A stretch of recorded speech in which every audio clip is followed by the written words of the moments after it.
Hello everybody, it's Infinity Break, coming at you today with a theory video, surprisingly enough. It has been a while since I've covered a theory, mostly due to the fact that my ideas have run dry, and you guys haven't really been coming to me with that many, but I got a couple, and I got one from a person named Moonlight, who's very nice and seems to be commenting on a lot of my stuff as of late, but she gave me a theory the other day that I think is very interesting, honestly. So today's theory revolves around the Orcs, and their similarities to a real-life counterpart from our own history, the Mongrels. The concept behind it is that the Orcs are very related to the Mongrels in the sense that they want to take over a good portion of all of, well, I suppose you could say Tamriel. The comment they gave me the theory reads as such. So this requires you to look into the real history, but essentially the Mongrels had three things they were known for. Number one, they had a huge goal of taking over all of China, to which they succeeded in the end. Two, taking over the Arabic countries by storm. It wasn't easy, but they still did it and only lost it just before they claimed China. And number three, almost taking over Europe. So why does any of this matter, you may ask? Simple. Akavir equals China, High Rock equals Europe, and Hammerfell equals the Arabic countries. Well, who are the Mongrels then? Why, the Orcs, of course.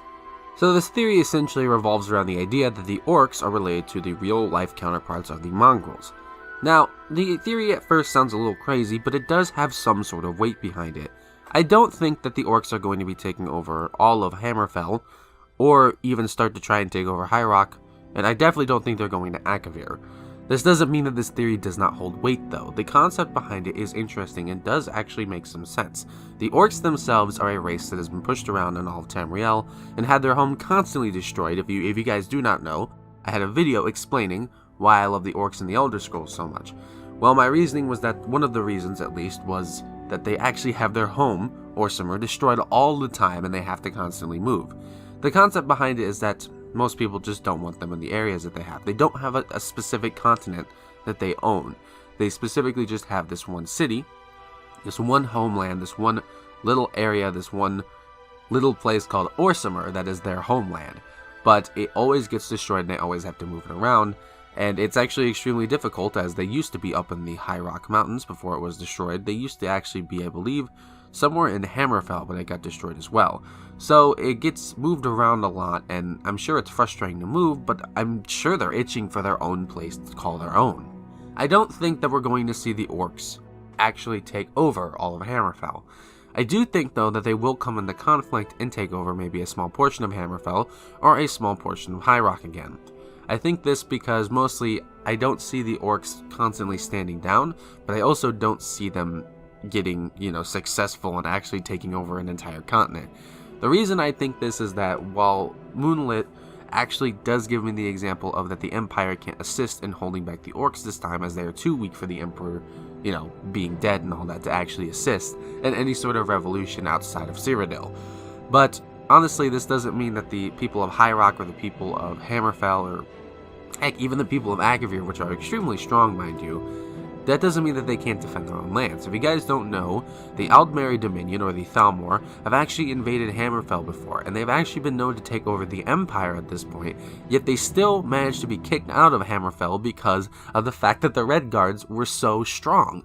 I highly doubt that the Orcs, despite how strong the Orcs are, with their limited numbers can take on all of Hammerfell, but that doesn't mean that they can't put up a fight or give a good battle. The Orcs are known to be very strong. If you don't know, they're probably one of the strongest races you can play as in the Elder Scrolls V Skyrim, and their abilities and their prowess are known very well as their smithing skill and their Berserker Rage abilities.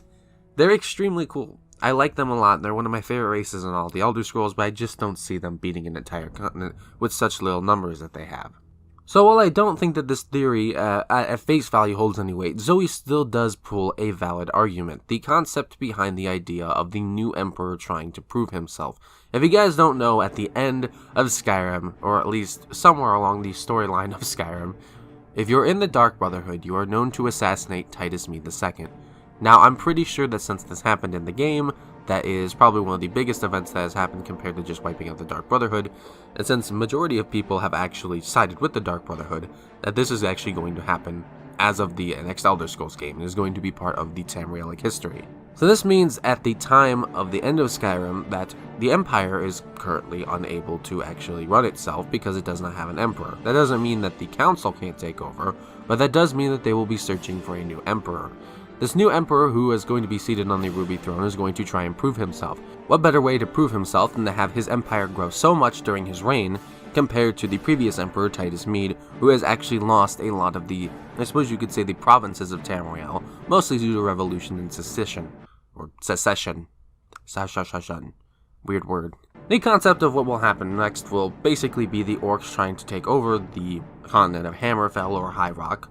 I don't think they'll go to Akavir, but they definitely will try to rebel.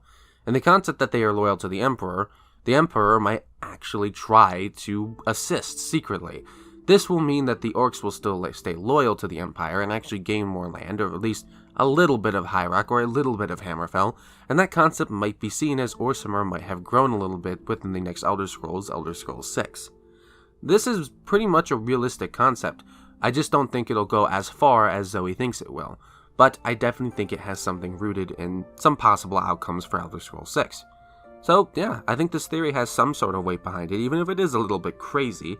I do like it when people come to me with crazy theories, because it does have some sort of weight of truth, and I can look into it and see what is really possible behind some of these people's ideas.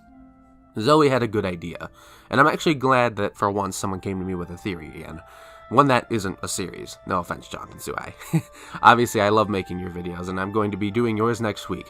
But for now, it's nice to have a one-off theory because these are extremely popular, and I remember they're the whole reason that people started coming to my channel before I did the mod reviews. If you guys have a theory, come to me down in the comment section. Hit me up through my email, my Discord, or my Twitter. All links will be down in the description. Or you can just simply, like I said, leave a comment. I will be here every single day posting videos for you guys, whether they're a Let's Play, whether they're a theory, whether they're a mod review, or whether they're just a lore discussion. You can also go check out the Skyrim Guard page on Facebook, as I'm currently making videos for them, and you supporting them is you supporting me. If you want to stick around, subscribe, and stick around for more videos like this in the future. This has been Infinity Break, reminding you all to say it with me now. Play well, eat well, and of course live well, friends. Hope you guys go out there and strive to break infinity. I hope you guys have a nice day, night, evening, wherever and whenever you're at. You guys take it easy, and I'll see you guys in the next video.